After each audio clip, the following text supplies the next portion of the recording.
Chers frères et sœurs, nous savons tous que l'accomplissement de la prière, c'est la chose la plus importante dans les dévotions islamiques. Il s'agit de la matrice et de la base de la pratique de l'islam.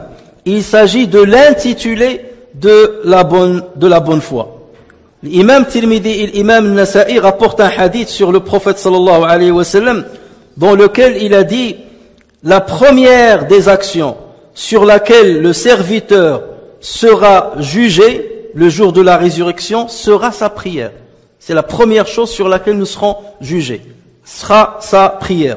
Si elle est bonne, alors il aura prospérité et réussite. Et si elle est incomplète, alors il aura failli et perdu. Et salat, chers frères et sœurs, ne peut être complète que lorsqu'elle est accomplie dans l'intervalle qu'Allah Azza wa Jal lui a imparti. Puisqu'Allah Azza wa Jal nous dit dans le Coran: Inna as-salata kanat ala al-mu'minina kitaban mawquta. Certes, la salat demeure pour les croyants une prescription à des temps bien déterminés. Et la majorité, malheureusement, la majorité des musulmans, la prière à cause de laquelle ils commettent le plus de tort à eux-mêmes, parce qu'ils ne la respectent pas, ils ne respectent pas le temps dans lequel il faut l'accomplir, c'est la prière de l'Fajr. La majorité des musulmans sont outranciers vis-à-vis d'eux-mêmes concernant l'accomplissement de la prière de l'Fajr. Et c'est pas pour rien que le prophète sallallahu alayhi wa sallam a dit: les prières les plus lourdes pour les hypocrites sont la prière de l'Isha et la prière de l'Fajr. Parce que c'est l'accomplissement de ces deux prières à l'heure qui font sortir la personne de l'hypocrisie. Les prières les plus lourdes pour les hypocrites, c'est la prière de l'Isha et la prière de l'Fajr. Autrement dit, celui qui les accomplit comme il le faut, et au moment où il le faut, et à l'endroit où il le faut, ne fait nullement partie des hypocrites. La majorité aussi des musulmans sont outranciers vis-à-vis d'eux-mêmes parce qu'ils ne l'accomplissent pas là où il faut l'accomplir, là où c'est le mieux de l'accomplir, à savoir les demeures d'Allah Azza wa Jal, les mosquées. Et c'est pas pour rien que le prophète sallallahu alayhi wa sallam a rajouté dans le adhan de cette prière une phrase qu'on ne prononce pas dans les autres prières. C'est lorsque le muaddin dit: as-salatu khayrun minan nawm. La prière est meilleure que le sommeil. Une phrase qu'on ne trouve pas dans les autres prières, c'est pour montrer que cette prière est bien distinguée des autres, même dans la façon à laquelle on appelle les musulmans pour l'accomplir en groupe. L'imam al-Bukhari et l'imam Muslim rapportent sur Abu Huraira radiyallahu anhu que le prophète sallallahu alayhi wa sallam a dit: si les gens savaient ce qu'il y a comme récompense dans l'appel à la prière, dans le adhan, l'accomplissement de l'adhan, si les gens savaient ce qu'il y a comme récompense dans l'appel à la prière et dans le premier rang, et qu'ils ne trouvaient pas d'autre moyen que le tirage au sort pour se départager, ils auraient tiré au sort. Et si les gens savaient ce qu'il y a comme récompense dans le fait d'arriver tôt à la mosquée, à la prière, ils accourraient vers les mosquées. Et s'ils savaient ce qu'il y a comme récompense dans les prières de l'Isha et de l'Fajr, de Subh, ils y viendraient même en rampant. Même en rampant.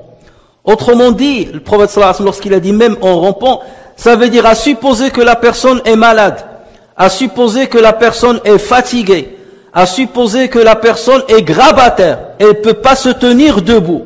Lorsqu'elle va se rendre compte des bienfaits de la prière de l'Fajr et de Subh, et des récompenses qu'Allah Azza wa Jal attribue à ceux qui les accomplissent à leur heure, à leurs horaires, il viendrait même en rampant sur ses genoux et sur ses mains. Parce qu'il dit, je ne peux pas rater ces prières. C'est pas possible qu'Allah Azza wa Jal m'apprête autant de récompenses et pendant ce temps-là, je suis en train de ronfler dans mon sommeil. Normalement, un musulman qui a une excuse pour ne pas venir à Al-Fajr, c'est qui? C'est les musulmans qui n'est pas au courant de la récompense de ses prières.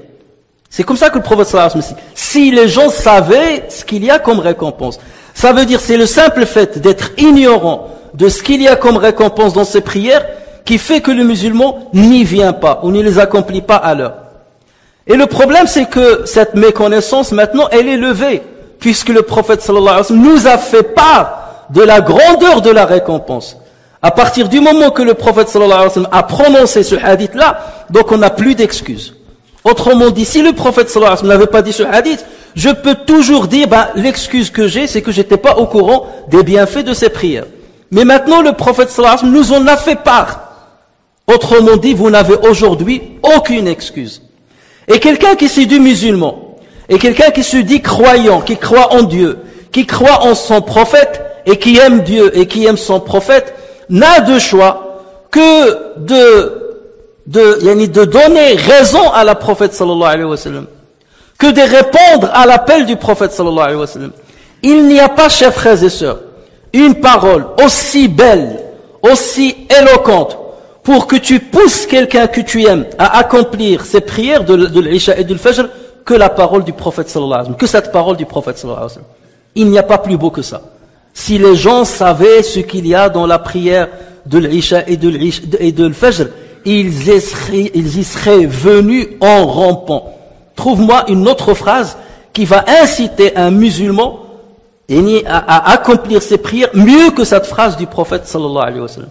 Mais le problème, malgré la beauté de cette phrase, malgré son éloquence, malgré le poids par lequel elle regorge lorsque le prophète sallallahu alayhi wa sallam l'a prononcé, il y a encore des musulmans qui dorment pendant que les autres se réveillent pour accomplir la prière.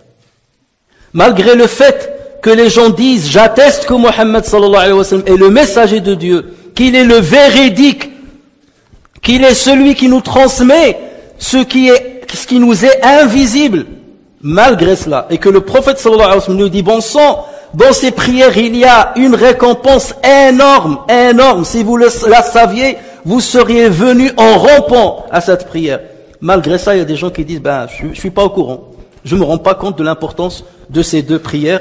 Et ils privilégient le sommeil plutôt que de venir à la prière. Alors que le mu'adhin dit, lors de l'appel à la prière de l'Fajr, as-salatu khayrun minan nawm, la prière est meilleure que le sommeil. Et vous trouverez toujours des musulmans qui diront non, le sommeil est meilleur pour moi que la prière. Certes, pour toi, le sommeil est meilleur que la prière. Mais dans l'absolu, et dans la logique de ta religion, et dans la logique de ton prophète que tu suis, c'est la prière qui est meilleure que ton sommeil. Donc soit tu suis la logique de ton créateur, la logique de ton messager, soit tu suis la logique de ta passion. Chers frères et sœurs, le Fajr, l'aube, c'est le moment où chaque jour va naître. Autrement dit, tant que tu es vivant, l'aube, c'est une nouvelle naissance pour toi.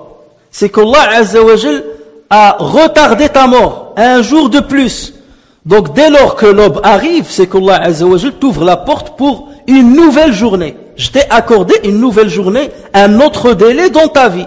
Ça c'est un cadeau, c'est un bienfait que je mets entre tes mains. La journée commence, je te donne une autre vie, un autre jour. Et théoriquement, le musulman intelligent, le musulman lucide, il profite de ce moment de la naissance pour être reconnaissant vis-à-vis d'Allah Azza wa Jal.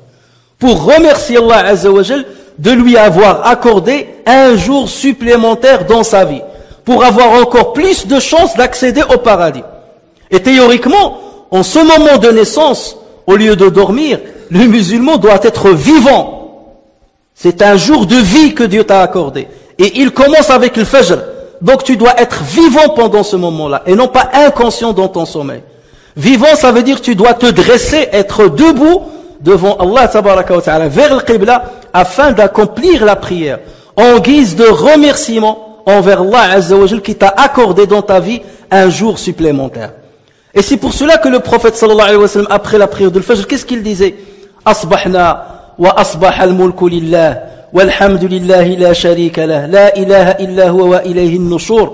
أصبحنا على فطرة الإسلام وكلمة الإخلاص وعلى دين نبينا صلى الله عليه وسلم وعلى ملة إبراهيم حنيفا وما كان من المشركين اللهم إني أصبحت منك في نعمة وعافية وستر فأتم نعمتك علي وعافيتك وسترك في الدنيا والآخرة.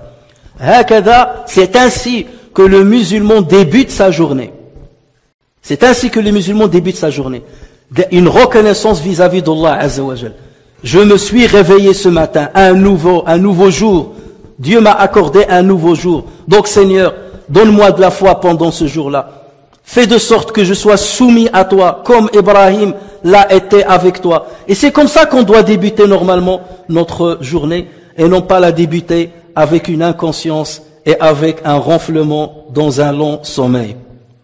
Celui qui rate la prière de l'Fajr, c'est comme s'il rate ce moment de reconnaissance vis-à-vis d'Allah Azza wa Jal. Ce rendez-vous qu'Allah Azza wa Jal lui donne au début de chacune de ses journées. Dieu lui dit, je te rencontre au début de l'Fajr, pour cette nouvelle journée que je t'ai accordée, et lui, il est absent pendant le rendez-vous. Comment on va considérer cette attitude? De t'absenter à un rendez-vous qu'Allah Azza wa Jal t'a dressé, qu'Allah Azza wa Jal t'a fixé. Comment on peut considérer ça, chers frères et sœurs? Réfléchissons un petit peu par rapport à notre situation et par rapport au degré de notre foi. Muslim rapporte sur Aïcha radiyallahu anha que le prophète sallallahu alayhi wa sallam a dit les deux unités de l'Fajr, il fait référence aux unités surérogatoires, les deux unités de l'Fajr sont meilleures que la vie d'ici-bas et ce qui s'y trouve. Et dans une autre version, rapportée également par Muslim sur Aïcha radiyallahu anha, à propos de ces deux unités surérogatoires, le prophète sallallahu alayhi wa sallam dit, elles sont meilleures pour moi que la vie d'ici-bas tout entière. Ces deux rak'at, ces deux unités de prière de l'Fajr sont meilleures pour moi que la vie d'ici-bas tout entière. Et si ceci est vrai pour les deux unités surérogatoires, qu'en serait-il pour les deux unités obligatoires de As-Subh?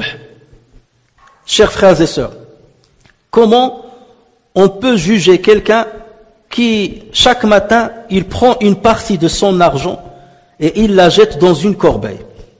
Comment on va le juger? Tu trouves quelqu'un, chaque matin, il prend une partie de son argent, un dixième, un tiers, et il le prend et il le met dans la poubelle. Il n'y a pas parmi nous quelqu'un de lucide qui ne va pas dire que cette personne-là est folle, que cette personne-là, il lui manque la matière grise dans sa tête. Et face à cela, comment on va juger quelqu'un à qui Allah Azza wa Jal lui propose énormément de hasanat chaque matin, et lui il dit ça ne m'intéresse pas? Allah Azza wa Jal lui dit viens prendre ses récompenses, la prière est meilleure que le sommeil, et lui il dit non, je préfère le sommeil. Et cette personne pourtant il te dit je crois en l'au-delà, je crois qu'il y a le paradis, et je crois que celui qui travaille pour le paradis, qui investit de son ici-bas pour le delà, il sera dans le paradis. Il sait tout ça, mais c'est de la théorie. Et c'est notre problème. Dans toute notre religiosité, c'est ça le problème. On ne manque pas de théorie, mais ce dont on manque, c'est la pratique. Parce que le prophète sallallahu alayhi wa sallam a transmis le message bien comme il le faut. Et personne n'a transmis le message d'Allah Azza wa Jalla mieux que le prophète sallallahu alayhi wa sallam. Donc le message, il est transmis. Et d'ailleurs, nous le reconnaissons. Ces informations, nous les maîtrisons, mais le problème c'est le passage à l'acte qui nous manque. Et ça dépend de quoi? Ça dépend de la ferveur de notre foi, ça dépend de la solidité de notre foi, ça dépend de la complétude ou de l'incomplétude de notre foi. Et c'est à travers ce prisme-là que chacun de nous doit mener une autocritique. C'est quoi l'ubudiyya lillah? La soumission à Allah tabaraka wa ta'ala, la servitude à Allah azza wa jal. C'est la protection des droits de Dieu sur nous. C'est le fait de protéger les droits de Dieu sur nous. Et la prière est un de ces droits divins. La prière, c'est un droit de Dieu sur ses serviteurs. C'est un de ces droits-là. Donc normalement, lorsqu'on est lucide et lorsqu'on est croyant, on donne la primauté et la priorité au droit de Dieu sur nous plutôt qu'au droit de la passion sur nous. Et celui qui donne la priorité à sa passion par rapport au devoir d'Allah Azza wa Jalla sur lui, c'est quelqu'un qui n'a pas compris l'essence de ce qu'est la foi musulmane. Et c'est à ce propos que le prophète sallallahu alayhi wa sallam dit: aucun de vous n'aura la foi que lorsque sa passion sera conforme à ce que j'ai apporté. Aucun de vous n'aura la complétude de la foi que lorsque sa passion sera conforme, suivra exactement ce que je vous ai ramené comme information et comme message. Donc comment après cela, le musulman ne donnerait pas le meilleur temps de sa journée? Le meilleur temps de notre journée, c'est quoi? C'est le moment où on dort. C'est le moment où on est dans le sommeil, parce que c'est le repos total. On oublie les problèmes. On est dans le rêve. On est dans le rêve et on espère rester dans le rêve. C'est le meilleur moment de notre journée. Et lorsque tu n'acceptes pas d'offrir une partie de ce moment-là à Allah Azza wa Jal, alors qu'il n'en a pas besoin, tu l'offres à toi-même quelque part. Si tu ne prends pas une partie de ce moment qui est précieux chez toi pour prier celui qui t'a créé et pour aller chercher le paradis précieux qu'Allah Azza wa Jal a prêté pour ses serviteurs, comment tu oses encore dire je crois en Allah Azza wa Jal, j'aime Allah Azza wa Jal, j'aime son prophète? La prière de l'Fajr, chers frères et sœurs, c'est le prisme, c'est la balance qui va nous montrer la foi de chacun. Et c'est à travers ce prisme-là que nous devons voir notre foi et que nous devons juger notre foi. Chers frères et sœurs, Muslim rapporte sur Jundub ibn Abdillah radiyallahu anhu que le prophète sallallahu alayhi wa sallam a dit: quiconque accomplit la prière de l'aube est placé sous la protection d'Allah.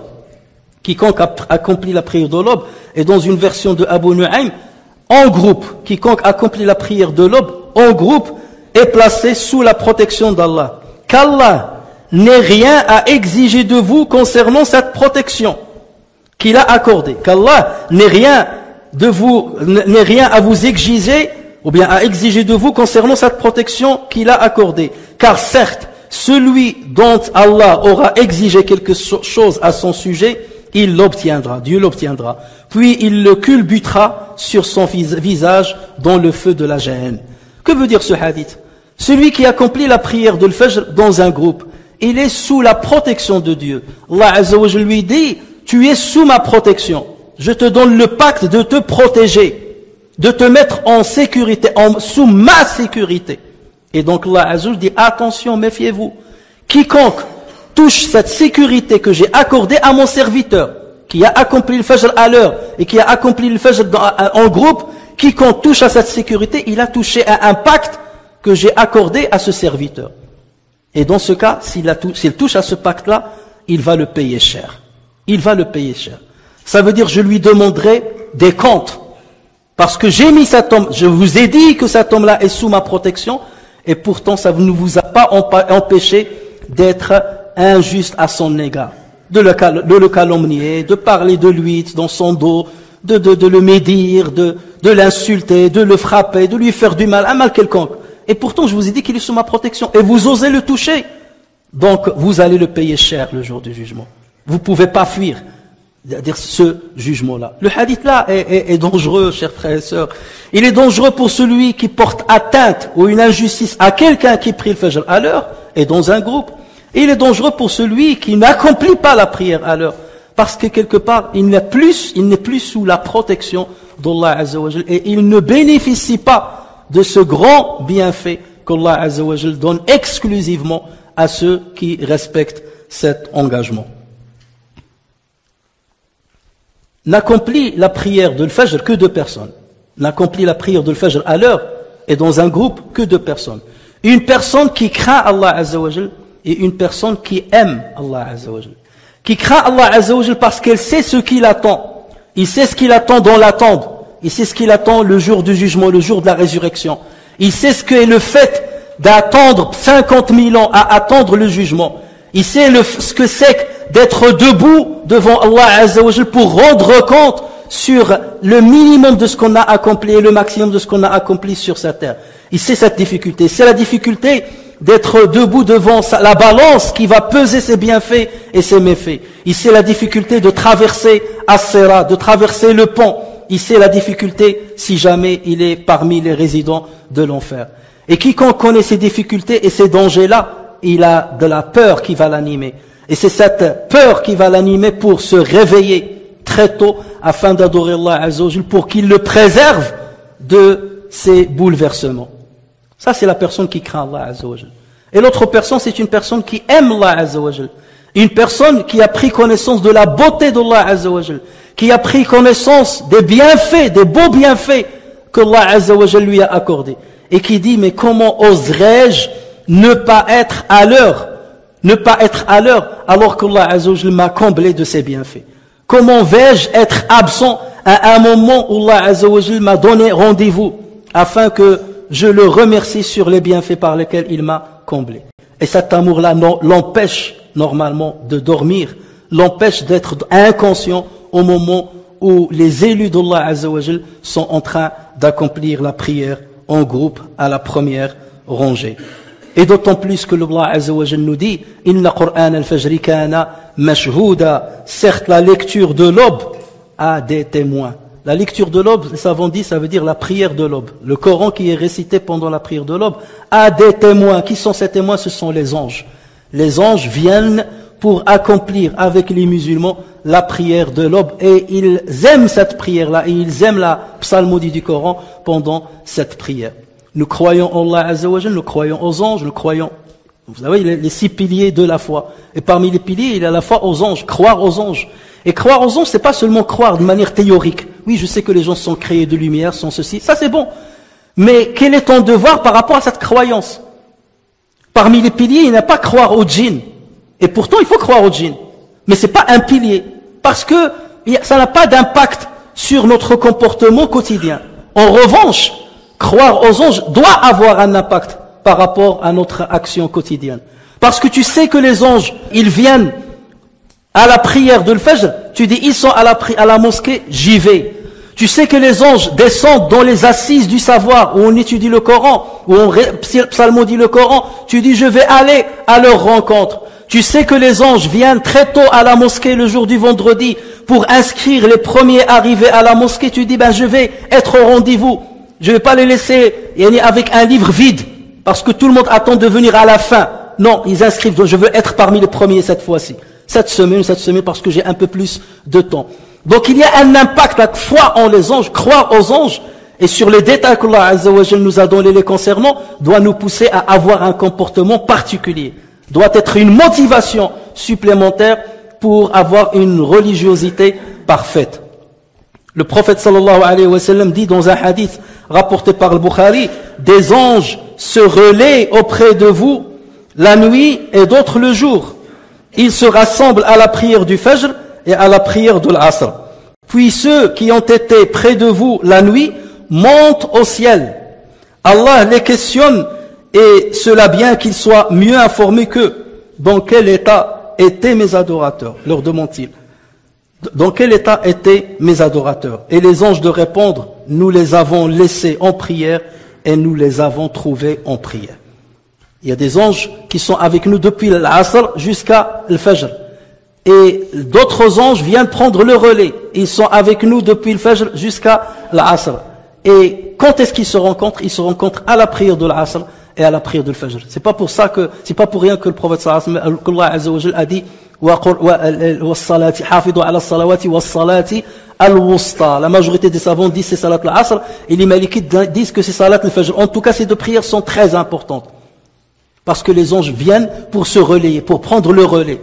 Et donc, lorsqu'ils remontent vers le ciel, lorsqu'ils montent, Allah Azza wa Jal leur demande, comment avez-vous laissé mes adorateurs? Alors qu'il sait comment il les avait laissés. Et ils disent, nous les avons laissés en train de prier, et lorsque nous sommes venus, nous les avons trouvés en train de prier.